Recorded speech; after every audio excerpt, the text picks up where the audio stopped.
Ay, hello mga palangga. So, pasensya na kayo. Mahina lang yung salita ko. Hindi yung mga usual na naririnig yung malakas yung ating volume na parang abot sa 1,000. Mahina lang kasi gabi na dito sa The Netherlands. Nandito po ako sa The Hague exactly. Ngayon kasi ang oras ay 12:17 AM na.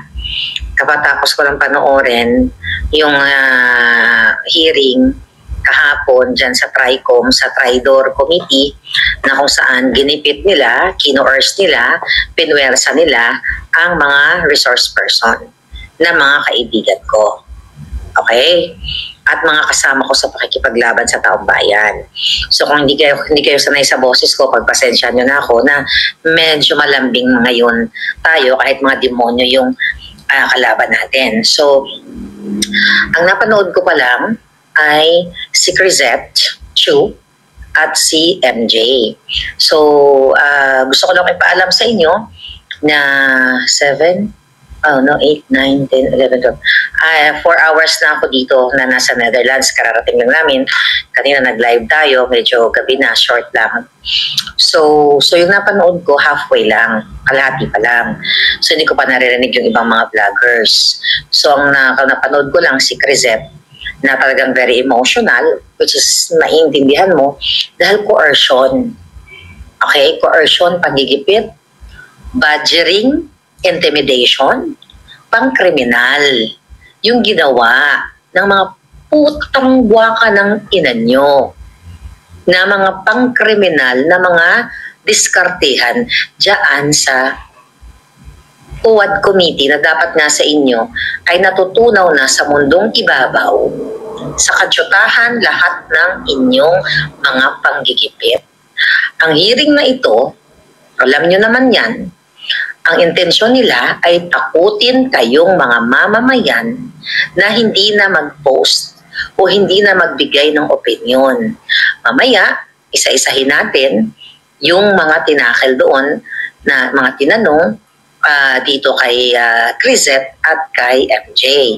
Mag-comment kayo dyan kung ano yung mga ayaw nyo doon sa mga tanong. For sure, ayaw nyo lahat para ma-address ko at matulungan ninyo kasi I don't have time to watch the whole 6-hour BS na kanilang hearing. So ngayon, mga kababayan, unang-una, ang lumalabas ngayon, okay, magsimula po tayo kay Crisette, ano? Well, we all know naman na si Crisette hindi lang gorgeous like me, even my sister, ang tawag ko dyan is kambal, si MJ, talagang pangmalakasan sila. Matatalino yung lahat naman sila nandoon. Pero magko-comment lang po ako sa narinig ko kay Crisette at saka kay MJ dahil sila pa lang ang napapanood ko. Ngayon, mga kababayan, pinapalabas ngayon, na to, ng mainstream media, okay, ng mga bataan, mga kawatan, mga trolls ng PCO na nag-sorry si MJ at si Crisette dahil sila ay nagsusulat o nagpo-post ng kanilang opinion as fake news. Hindi po ganun ang konteksto ng hearing na napanood ko.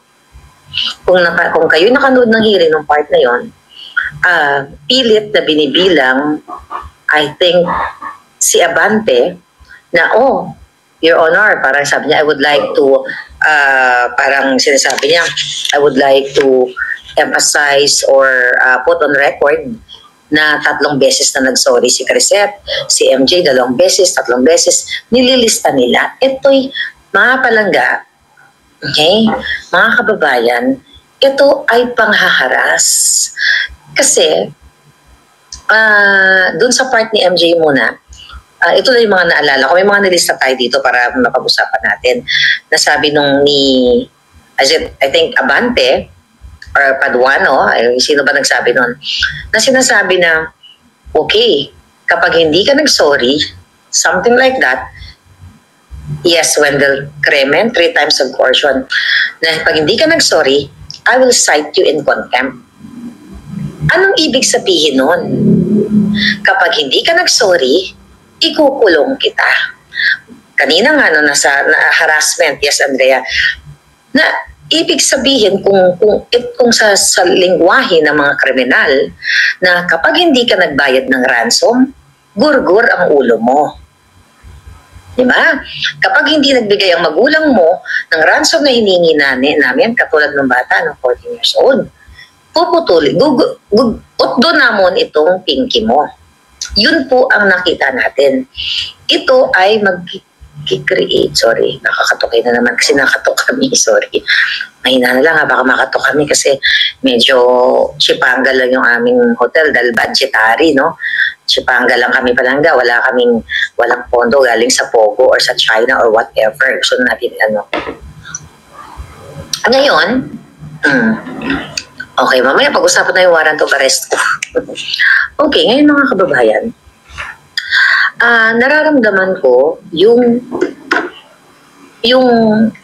frustration, yung pagsikil, lalo na sa kanila lahat, kay Crisette. Pag nagsasalita si Crisette, sasapawan ng buwaka ng inang Asidre. Tapos sasabihin nitong si Pimentel na, oh, you have to respect the decorum. Sila nga hindi nagrespeto ng decorum. Pag sumasagot si Crisette, sasapawan ng buwaka ng ina. Nasaan ang fairness? Yan ang dapat sa inyo. Hindi ako makasigaw palangga eh. So, ganyan na lang muna. Okay? Ayos yun. Okay? Now, nanggigigil ako. Mga kababayan, nanggigigil mo dito kami, nanonood kami ng mga kasama ko. Itong friend ko, gusto niya nang batuhin yung TV. Sabi ko, wag, wala na nga tayong, nasa budget meal na nga lang tayo na, hotel, babatuhin mo pa yung magbayad pa tayo. Okay. One point. Dito kay Abante, kinukulit niya si Crisette, kasi nag-post si Crisette about doon sa na may mga pulis daw, kasi according to Crisette, yun ay kanyang ang tawag ito, yung mga informasyon na nakuha niya ay base sa sentimiento ng general public based dun sa mga lumalabas na mga kapulisan na talagang nagre-resign na. At yan, Abante at mga kapulisan, hawak ko ang dokumento, ang memorandum sa mga pulis na bawal kasama ang kanilang anak, pamilya na mag-comment, mag-like sa mga Duterte post. Meaning, totoo ang sinabi ni Crisette based dun sa mga pulis kasi may nagsalita na. Hindi lang isa. Ang tinatanong ni Abante, nasaan yung is it the word is massive o karamihan? Yun ba ang term na ginamit ni Crisette na according yung parang ang konteksto na mayroon na daw na mga pulis na nagre-resign, ganito, ganyan. Ang sabi nito ni Abante na bakit daw, dapat daw, okay, mga ganun, bakit daw, puro daw, ito daw ay mahirap daw na naririnig lang sa social media na ganyan ay ibabalita na o sasabihin na. Ngayon, mga kababayan, maganda yung sagot ni Crisette kasi sabi nga ng Facebook, what's on your mind? So isinusulat mo yung feeling mo just that moment. Pero i-brief lang natin kasi madaling araw na. Subukan kong iksiyan lang natin tong vlog natin kung kaya. Kitang-kita yung panggigipit nila. Tapos sasabihin nung Abante, ng buwaka ng inaka, jutang gininaka, na pinasinungalingan na ng PNP dahil may pinlash sila na hindi daw totoo na may nagre-resign na pulis. Kailan nagsabi ng kakatotohanan ang mga na pulis na yan, katulad ni Fajardo, kailan nagsabi ng katotohanan? Dahil noong nilusob ninyo ang KOJC, anong sabi ng bangag? Wala namang, yung mga pulis doon nung pumasok, wala namang mga armas. Sino ang fake news? Sino? Sino ang fake news? At pinipilit nila, okay? Pinipilit nilang mag-apologize. Si Crisette, si MJ, at iba pa. Kasi hindi daw nagbe-verify, ginigiit na si Crisette. Si Asidre pala, yung Asidre ang nag-ano doon na parang, you're claiming that you're a journalist from Manila Bulletin, pero, pagdating dun sa post mo, sinabi mo na daw, ganon. So, ako, naobserbahan ko yung mga galawan ng mga posting. Si Crisette, hindi yan katulad ko. Hindi totoo sinabi niya, hindi siya nag-expose. Okay, ine-echo niya, nire-resonate niya yung mga sentimiento ng taong bayan, also MJ. Okay? So ngayon, ang sinasabi ng mga hinayupak na ito, mga kababayan, okay, na hindi daw dapat nagbabalita o nagsusulat-sulat doon sa Facebook kung hindi ito i-verify. Tama ang sinabi ni Crisette na yung journalistic, as a journalist kasi nag-work siya sa Manila Bulletin, doon lang sa dyaryo, objective siya doon. Pagdating doon sa dyaryong sinusulatan niya. Pagdating sa kanyang personal, which is opinion, feelings towards kung ano nangyari sa gobyerno, di ba? Opinion niya yon. So yan po ngayon ang gustong pigilan ng mga congressman at mga bangag. Utos lahat to ni Satanas. Ang takutin kayong lahat na hindi na mag-post dahil ang panakot nila, iko-contempt kayo. Sina-challenge kita, kayong lahat, dyan sa Traidor.com.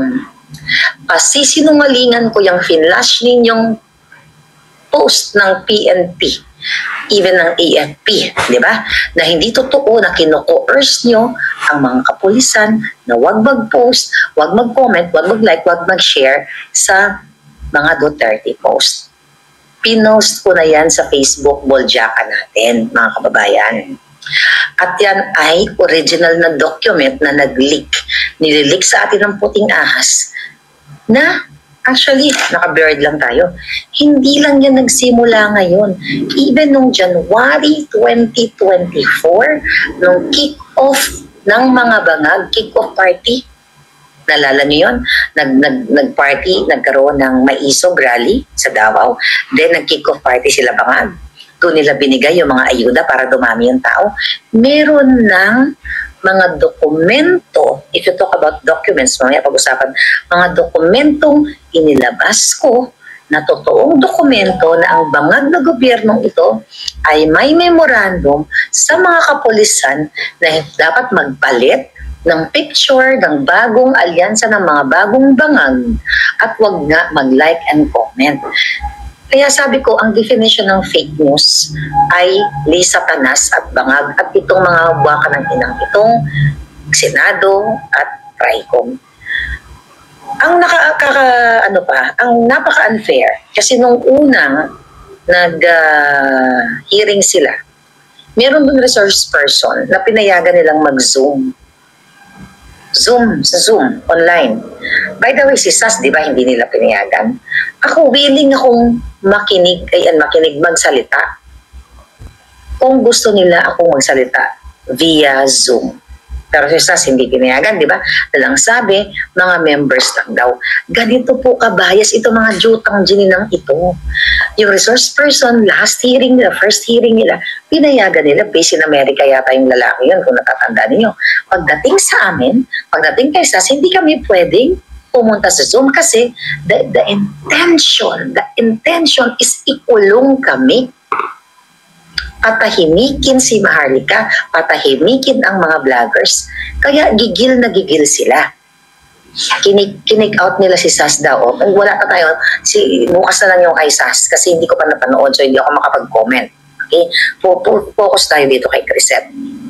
Ngayon, tungkol dun sa mga polis, yung nasagot ko na yun, totoo. Hindi fake news ang sinabi ni Crisette Pero napakaingat, kasi binabasa ko rin mga post niya, napakaingat nga niya. Si Chris, napakaingat niya mag-post at very professional. Ako kasi, I have to admit, hindi ako nagpapaka-professional sa mga jejemon. Sa mga kawatan, hindi ako professional. Kung bastos sila, kasi mayroon ang mantra ko sa buhay, pag mabait ka sa akin, dobling mabait ako. Pero pag jejemon ka, katulad ng mga nayupak ako, quadruple o 5-10 folds na mas jejemonyo ako sa inyo. Dahil pinapakita ninyo ang inyong panggigipit, pangtatarantado sa taong bayan. Now, ang sabi pa ng mga kinano nila doon kay Crisette na nasabi ni Crisette tungkol sa mga EJ, is it kay Crisette o kay MJ? But anyway, whoever, yung tungkol sa EJK, MJ yata yun, na pinost ni MJ yung mga pictures ng ako, nag-post din ako. Shinare natin yung mga nagpatotoo na yung mga hinawakan na mga frame, na mga litrato ng mga makakaliwang grupo dyan sa Pilipinas at dito sa Netherlands ay walang konektado ang kanilang pagkamatay sa binibintang na EJK kay Pangulong Duterte o sa kanyang administrasyon. Dahil unang-una, napatunayan na ninyo sa initial hearing pa lang dito sa ICC, which is I'm like 5 minutes away, okay, na hindi totoo yung ipinalalabas ng media na 30,000 ang biktima ng EJK na binabato kay PRRD. Narinig nyo naman, di ba?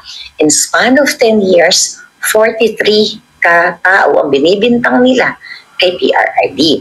So, sino ang fake news? Now, balik tayo dito sa EJK na to, na pinapaamin, pinipilit si MJ na magbigay daw ng may nakuha bago daw ba nag-post si MJ. Meron daw ba documents? May alam ko pressured kasi, may pressured kasi si MJ dahil alam mo may group chat kami yan. May mga may pinagdadaanan naman tayo lahat. Yung mga nabanggit niya doon, mayroon siyang 2 elderly, mother niya, tsaka ay in-law niya, may anak siya na na inaalagaan niya, hindi dapat siya hindi dapat siya makulong o maditing.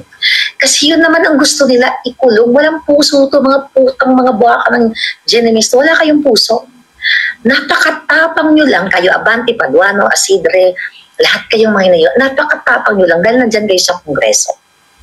Pero pag nasa labas kayo, sigurado ko, supot kayo. Basag ang buntot nyo. Ginagamit ko nyo lang ang kapangyarihan sa pangbabastos, pang-abuso, pang-pressure, pag-i-intimidate sa mga vloggers like me, anti-bangag critics. Kasi yun ang inyong mission dahil kung hindi nyo susundin si Lisa Tanas at si Tambaloslos, hindi kayo makakatanggap ng what? Okay? Ng AX tupad para gamitin nyo mga putang ina ninyo sa inyong kampanya at sa inyong pagnanakaw. Sige nga, saan kayo, ikaw Abante, kasi isa dun sa mga inano niya, sa post ni Crisette na parang pino-point out ni Crisette, yung si Kitty, kailangan parang mag-promote ng deodorant, din ganyan, diba? Pinopromote ng deodorant, diba? Ang dating anak ng presidente, din kapatid ng Vice President, pero nagtsatsaga sa promote ng deodorant, pero yung iba ng mga anak ng mga kongresista ay nag-aaral sa ibang mga bansa, sa Europa, Amerika, mga ganyan, di ba? Hindi ba totoo? Hindi ba totoo na mga jutang ginimis kayo, mga kongresistang mga makawat kayo? Lahat ng makawat. Tapos itong si Abante, syempre, walang choice yung mga resource person. Sinasapawan sila ng salita pag tama yung, lahat naman tama yung sagot. Pag nag-express na ng mga sagot, i-interrupt ninyo. Sabi ko nga, intimidation, coercion, badgering, lahat ng kajutaan, ginawa nyo sa mga resource person.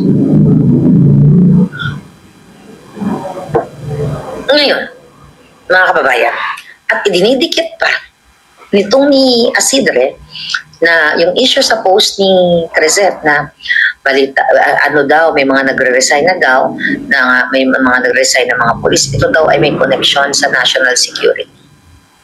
Pinipilit nilang i-connect yung national security para talagang mag-fabricate sila ng later on ng crime o makontempt nila si Crisette o kung sino pa man. Anong issue ng national security doon? Unang-una, all over social media yung mga pulis na nagsasalita. Di ba? Nagsispeak up na sila. Hindi fake news yun. Even ang mga media, I think ibang media nagsasalita sila. Tapos may mga ibang media, I think may nagre-report on. Ngayon, mga palangga, linawin ko lang. Hindi nag-sorry si Crisette at si MJ dahil sila ay nagsulat ng fake news. Unang-una, hindi sila mga newscaster o hindi sila mga news writer pagdating sa kanilang Facebook account. Those are opinion. Opinion nila yon at based dun sa kanilang mga nababasa, dun sa mga dokumento na tinatanong ni Abante, may document ka ba dito? Ang hindi lang nasagot ni MJ doon na wala po. Kaya nga dapat na itanong, ano ba ang definition ng documents? Kasi when you say documents, sa legal, alam yan ng mga abogado. At natutunan na rin natin yan dito sa paglaban natin. Pag sinabi mong video, let's say may nag-video na isang kapatid ng namatay na sinabi, short video, ako po si Maria Clara, kapatid ko po yung anak ni Aling Sheila. Kunyari, ganyan, kapatid, nanay ko po si Aling Sheila. Kunyari, ako po si Maria Clara, nanay ko po si Aling Sheila na nagba-viral. Hindi po totoo na yung kapatid ko ay namatay during Duterte. And that's what you call document. Lahat ng nakikita nyo, print, videos, text messages, what else? Emails, audio, those are documents. Legal documents yan kung yan ay ihingiin sa korte. Why? Ba't ko alam yan? Kasi yan ang mga pinipresent ko ngayon. Nag-gather ako ng mga dokumento, lahat ng kaputahan ni Lisa Panas, ni Bangag Jr., ni Mel Robles, at lahat ng mga nangaras sa akin ay pino-forward ko sa korte. Alright? At gusto ko lang sabihin dun sa mga nangaras sa akin, just wait for the documents na pinresent ko dahil maso-surprise kayo. Yun lang. Okay? Hindi ko na sasabihin kasi baka makapaghanda ang mga jotang din na, pero by few days from now, makikita nila yon. Ngayon, mga kababayan, ulitin ko, hindi nag-sorry si Crisette at si MJ at I don't know kung sino pa ang nag-sorry doon dahil mali ang kanilang sinabi. Wala silang choice sa salitang kriminal o sa mga galawang kriminal. Kung hindi nila ginawa yon, gugurgurin sila o totor, ganon sila, di ba? Or gugurgurin or pahirapan. Which is nakita ninyo. Kaya kayo mga jutang ginimang media like Rappler, tinwist nila kaagad na umiyak, nag-sorry sila dahil na inamin nila na nag-fake news sila. No.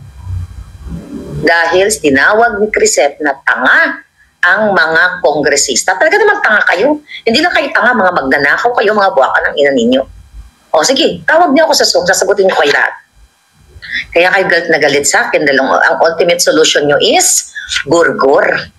Kasi hindi nyo ako kayang hilain dyan sa Congress. Mga putang ina nyo. Yung mga kasama ko dyan, na may mga pamilya, may mga anak, yan ang inyong ginigipit. Visit kayo.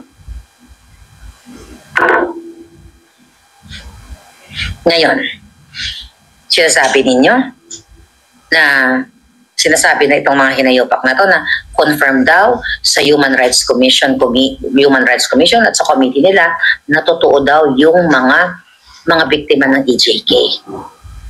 may documentation nga na nagsalita ang kapatid, pamilya, na hindi totoo na namatay ang mga pinresent ni Aling Sheila, kung sino pa mga aling doon, na may kaugnayan sa EJK. Yun ang binlock nila. Okay? Yun ang binlock nila. Pero sa totoo lang mga palangga, alam na natin to, ang dami pong issue sa gobyerno natin na dapat yun ang dinidilig. Hindi yung itong panggigipit sa mga vloggers. Ito po'y malinaw na panakot sa taong bayan para hindi na kayo magsalita. Alam mo, ako nga ang advice ko. Ang advice ko dito sa mga kasamahan ko. Kasi nag-usap-usap kami, anong magagawin nila? Pupunta ba sila sa hearing? Ang sabi ko lang, kukontempt kayo ng mga buwakan ng inang yan. Okay? Kung pwede ko nga lang sila i-apply ng asylum visa kahit wala sila dito, ako representation dito sa Netherlands if they want to. I'm just saying, kung pwede. Katulad dito ni Harry Roque, Smogsari, gagawin ko. Kaso hindi pwede yon.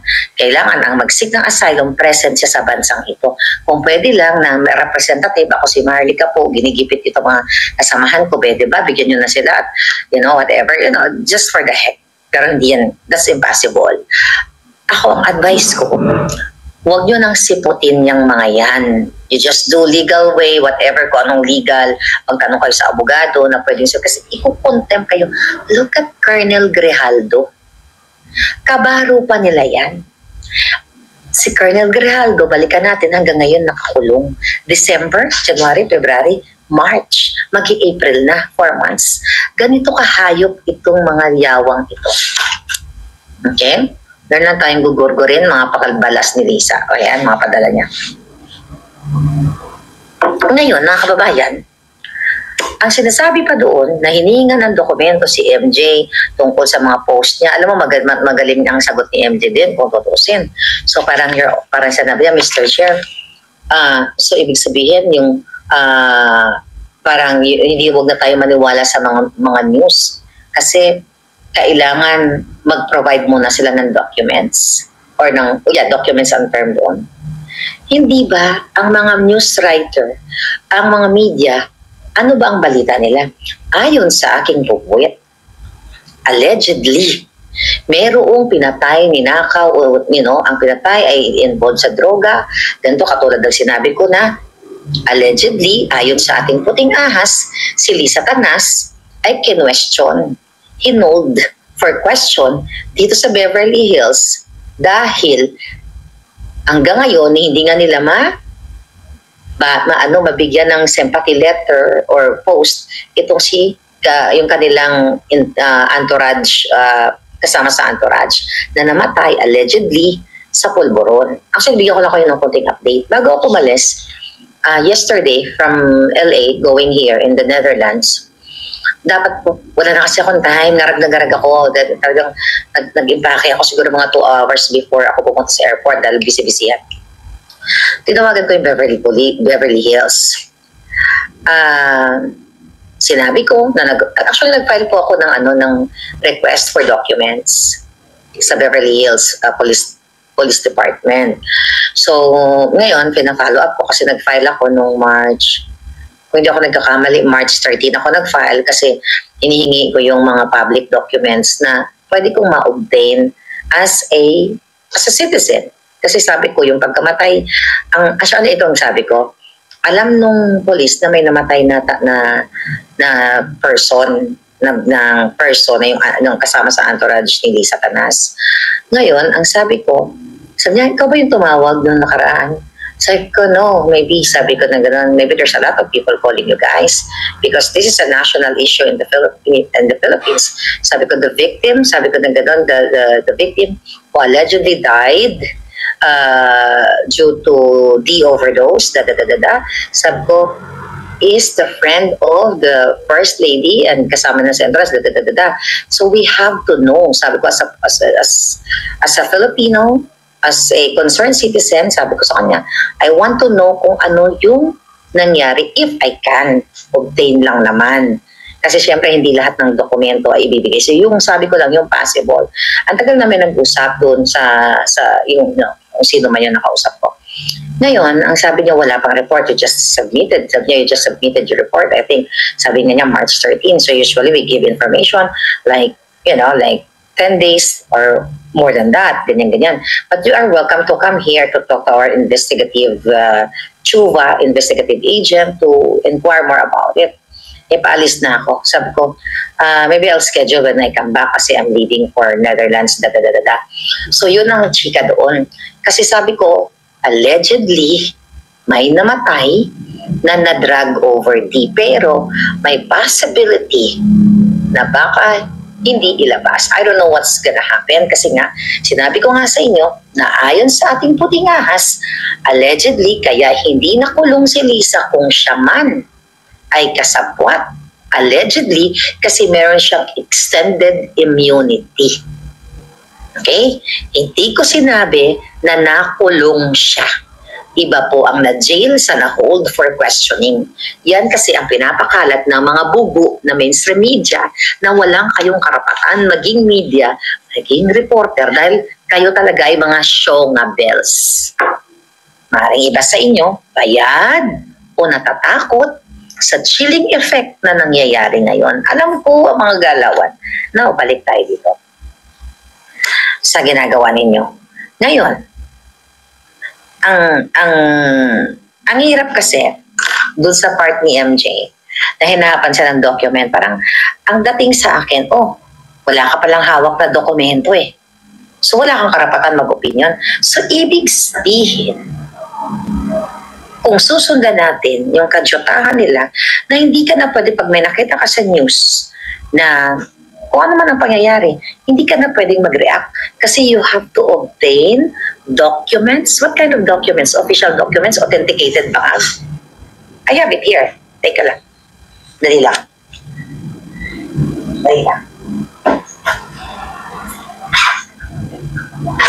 Okay. I have to tell you something. Okay? Gusto nyo ng authenticated? Dala-dala ko. Ito, you have to know this. Halo-halo na to vlog natin, ha? Okay? Kailangan ko, patakpan lang natin yung pangalan nito kasi gusto ko lang ipaalam sa iyo, Marcos Jr., Lisa Panas. Kapag gusto nyo yung dokumento, okay? Itakpan ko lang uli yung pirma nitong taong ito. Gusto ko lang paalam sa inyo, may dala-dala akong dokumento na ipipresent ni Harry Roque dito sa, actually na-present niya na pala to, dito po sa, ay kanyo yan, ayan yan, alam niyo yan, si Bangagen, di ba? Dala-dala ko po, ang authenticated, malabo lang kasi naka-blurry tayo, pero actually, pwede naman, ayan, nasa kitchen, wag na, nakita niyo na to many times, ayan malabo lang. We talk about documents. Ito pong authentication ng pagiging addictus ni Marcos Jr. ay na-forward na sa authorities ng Netherlands. Isa po ito sa pinresent ko, sabi ko kay Harry, ipakita mo nga yung yung bangag documents, para makapagpatibay mismo sa iyong asylum seeking. So yan po, dinala ko dito sa Netherlands, hard copy, para i-forward sa authorities, para i-forward din ni Harry, okay, dito sa otoridad ng Netherlands para sa kanyang asylum.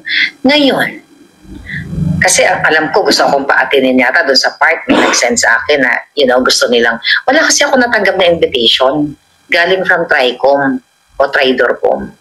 Okay? Na-attend ako dyan sa kadyotahan nila. But kung papayagan nila ako sa Zoom, magsasalta ako, hindi ko sila mumurahin hanggat hindi nila ako tinatarantado. Ganun lang naman yun eh. Ngayon, gusto kong pag dinanapan nila ako ng document, ang sasabihin ko, yes, actually I have tons of documents. Galing sa mga puting ahas, simula pa nung nagsalita ako, ipapakita ko, ito mga dokumento ito. There? Would you dare to investigate this? Kaya kayo gusto nyo na lang ako ipagurgur eh. Kasi inilalabas ko lahat ng kadyotahan nyo. Ako ang pinuno, hindi pinuno pala, ako ang namumuno sa lahat. Sa lahat ng mga in-expose ng ating mga taong gobyerno na minsan hindi ko nga sila nakilala. May kumakatok ba? Alam mo, maganda yung burong namin, by the way. Parang sinauna, pero tsaka ko na lang may video naman ako, tsaka ko na ipapakita. So, ngayon, mga kababayan, yun. Love mo pa rin po talaga si Attorney Harry? Ay, oo naman. Mga kababayan, actually, may madala akong kakanin kay Spokes Harry. So, anyway, balik tayo dito sa pinag-uusapan natin. Okay? Yan ang sinasabi nitong si Paduano kasi kina-counter nila na hindi totoo ang mga pinulat, ang mga pinost ni MJ, nila Crescent at ibang mga vloggers patungkol dito sa mga biktima na binibit-bit ng mga nanay na yung mga kwadro ng mga retrato. So yan ang gustong pasinungalingan ni Abante. Yan mga lahat sila. Sabi ko, kailan ba nagsasabi itong jutang ginimis na bangag na gobyernong ito? Yan, if you ask me, kapapost ko lang kanina kung ano yung fake news. Ang fake news, ang ibig sabihin ng fake news ay ang pag-hire ni Lisa Panas, ni Bangag Jr. ng PCO ng gobyerno ng mga trolls, pagpalaganap ng mga black propaganda, pananakot, pagtatanim ng mga cue cards ng mga kasinungalingan. Yan ang fake news. In short, ang definition ng fake news, Lisa Panas plus Bangag plus pulboronic government. Okay? Yan ang katotohanan. Ngayon, mga palangga, yan, pinipilit nga nila sabi ni Paduano, may document ka ba? Sis MJ, I know you were very emotional during the time, pero next time, I hope wala na next time, i-compile mo lahat ng mga videos, pero hindi naman nila i-share yun kahit screenshot lang and everything. Do yun ang ipakita mo. Dalhin mo, print kayo dyan ng mga nakikinig na vloggers, yun ang gawin nyo. Pero mga palangga, we all know na ang ginagawa ng jutang ng TRICOM na yan ay panggigipit sa ating lahat. Nasabihin pa ni sino nagsabi na si Paduano kay MJ na you are accountable to Quadcom, and sabi niya, if you don't apologize, I will hold you in contempt. I will cite you in contempt, sabi niya. Ngayon, sino ang hindi magsasabi na sabi pa kanila, oh sorry na, at tinangatangan niya si Paduano. Paduano ba yun? Si Abante. Na, whoever, na, tanga, parang tinanga si MJ dahil nga una, may mga posting, ako hindi lang tanga mura talaga yung binabato ko sa mga na ang katanga nitong mga kriminal na ito or kung ano pa man.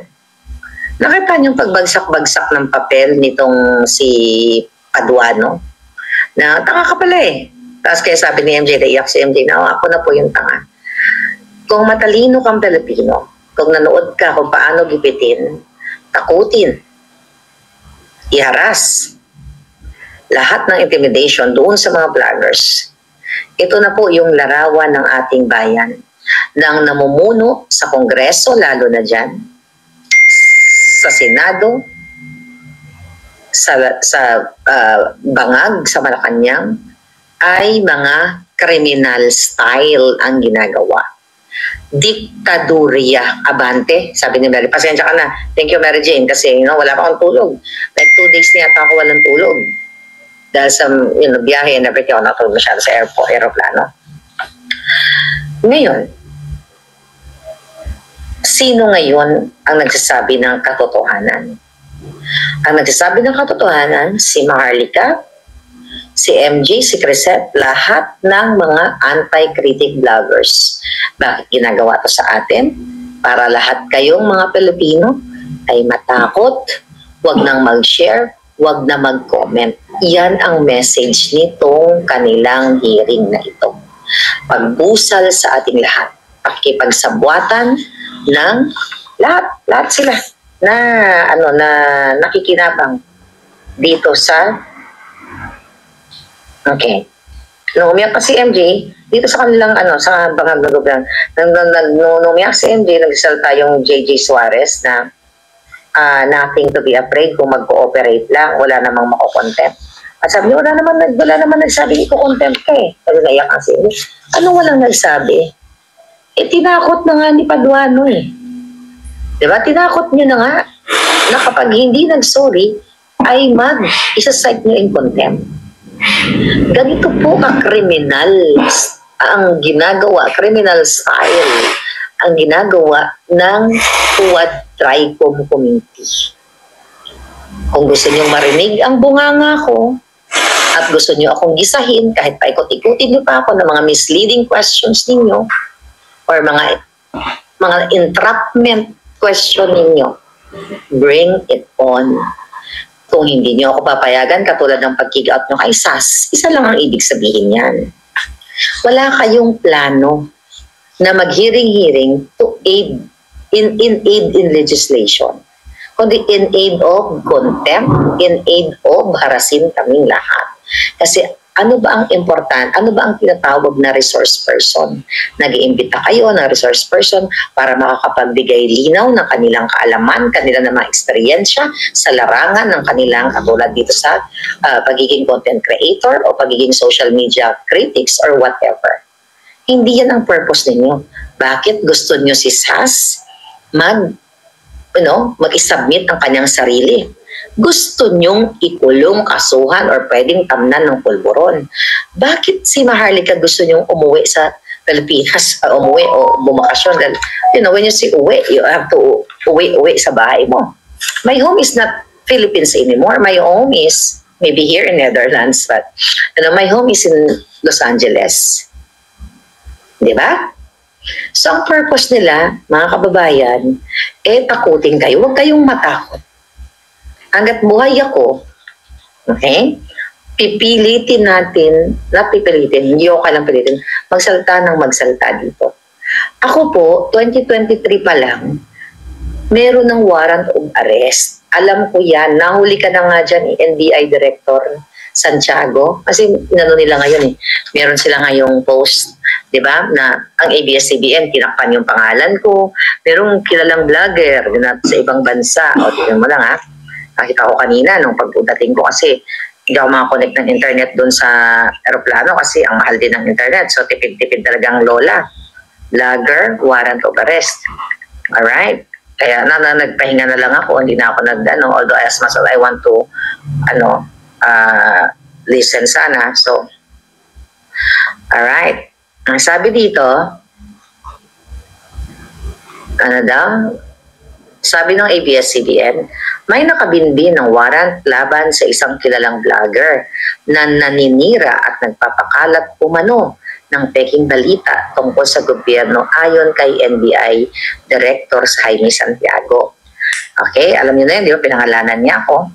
So, sabi niya, seriously, nag-take step na kami at saka yung nagsasabi na nag-aantay siya matagal na ay meron na siyang 2 warrant of arrest dito. Okay? Gago, ang inaantay ko, nakaso nyo sa akin, kayo ang fake news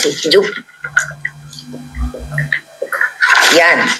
Okay? Yan ang gusto kong sabihin sa'yo. Hindi ako makasigaw. Dahil nasa mumurahing hotel ako at naririnig yung mga yapak namin. Actually, kinatok na kami. Santiago, ang sinasabi kong kaso, DND, DILG, AFP, PNP, noong July na sinasabi nyo, nung nilabas ko, yung authenticated, yan, dyan na malabo, ayan. Authenticated, takpan natin, na si Marcos Jr. ay sumisinghot. Ito yung ikaso nyo sa akin. Hindi itong warrant of arrest, luma na to. 2023 pa lang, alam ko, may copy na ako niyan. Lahat ng kinaso nyo sa akin na fabricated, ay meron akong kopya. Kahit warrant of arrest. Ito ikaso nyo sa akin. Si Marcos Jr. at si Lisa Tanas dapat ang magkaso sa akin. Lisa Marcos, Tanas, Buton. Marcos Jr., ikaw ang magkaso sa akin kasi ikaw ang subject dito Hindi naman si Santiago ang sinabi kong bangag So yung yung tao na inakusahan ko, na pinakalap ko itong video at saka itong authentication, yun ang dapat magkaso. Yan ang ikaso nyo sa akin. Dahil ito po mga kababayan, yung kinakaso nila sa akin, yung sinasabi niyang warrant of arrest. Oh, ito, we talk about fake. Ayan, tapos pwede yan, ano? Makasigaw eh. Asya na kung sinisikil na yung big-big ko dito. The moment na nag-fabricate si Lisa Tanas gamit ang pera ng bayan para imbentuhan ako ng address dyan sa Pasig, yan ang fake document, fake address, fabricated crime, yan ang fake. Kaya ang definition ng fake, Lisa Tanas, bangag. Yan. Alam nyo yan, mga kababayan. Diba? Nakikita lang kasi nila eh, yung, well, ito yun. No? Ito may kopya na ako na 2023 pa lang. Ang nagkaso nito, si Taberna na kinasangkapan ni Lisa Tanas. Ang pangalawang warrant of arrest galing kay Quiñones. Kaya Quiñones, magharap naman tayo pag dumating tayo sa trial. Okay, magharap tayo. Dahil, nag-file din to si Quiñones dito dahil sa pang-i-scam niya na available naman sa public, sa dyaryo. Diba? Nandyan, ineko ko lang, niresonate ko lang yung pagiging scammer niya. So, nag-file siya ng case kasi syempre si Lisa Tanas, back up eh. Andyan sila. Actually, kasama yata yan doon si, yung Julol na yan, doon sa entourage si Lisa nung may namatay na kasama nila. So anyway, nag-fabricate ng address si Quiñones para mag-file ng case sa akin sa Pasig. Then, gumawa din sila ng address dito, which is dito naman talaga ako sa California. Hindi ko naman i-deny na dito ako nakatira. Nag-file din siya ng address. So, saan ang address ko? Sa Pilipinas, Quiñones, o sa Amerika? Kasi nag-fabricate kayo ang fake news. Ganon din si Zaldico, may final siya sa akin sa Bicol. Ito yung gusto nila, tapos pauuwiin niyo ako para lang makasahay sa tridor ko. Kasamunin niyo ako, kung matapang ako, uuwi ako. Kayo pumunta dito. Bakit ako uwi? Eh, di ba nagdala kayo na kayo ng assassins? Di ba sabi ni pangalan nito, ni Santiago, hahantingin ako, hanapin nila ako kahit sa Amerika ako. Bakit ko isusuko yung sarili ko sa mga demonyong katulad ninyo na nag-fabricate ng crime na alam ko, sa airport pa lang, tatamnan nyo na ako ng pulburon. Hindi po kaduwagan. Kasi sabi ng mga tanga, duwag ka lang, marli ka, hindi ka nag-uwi sa Pilipinas, Julol, bakit mo isasalang ang sarili mo, parang ilulubog mo ang sarili mo sa isang mantikang kumukulo na alam mo wala kang ligtas? Hindi ganyan ang pangmatalinong tapang. Dahil ang tapang hindi naman physical lang. Ginagamitan siya ng utak na hindi contaminated ng pulburon. Hindi porket hindi ako umuwi. I don't want to use that word uwi. Bumalik sa Pilipinas or magbakasyon. Saan ako magbabakasyon? Sa jail? Babalik ako sa Pilipinas para diretso ako sa jail? Para tamnan ako ng pulburon? Ano kayo? Eh, kung gagawin mo yan, hindi ka matalino. Syonga Bells ka o Adictus Benedictus sa katulad ni Marcos Jr. Di ba? Nakasingot ka kung gagawin mo yan. Yay, tata? Gusto lang, si Sas gusto rin pakulong. Kasi ang labanan sa buhay, hindi pisikalan. Eh kung gusto nyo lang pala ng pisikalan, lumabas kayo dyan sa Congress. Doon tayo sa plaza. O dito sa Wildcard Gym, kung saan nag-ano si Dodong Manny ba? Nag-boxing si Dodong Manny, doon tayo sa Wildcard Gym. Nakapag-boxing ako dyan dati. Kung yan ang gusto nyo.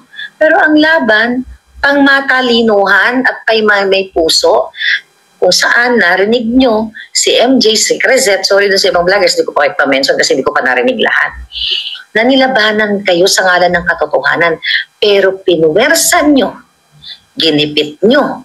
Sabi ko nga, badgering, coercion, intimidation, lahat na.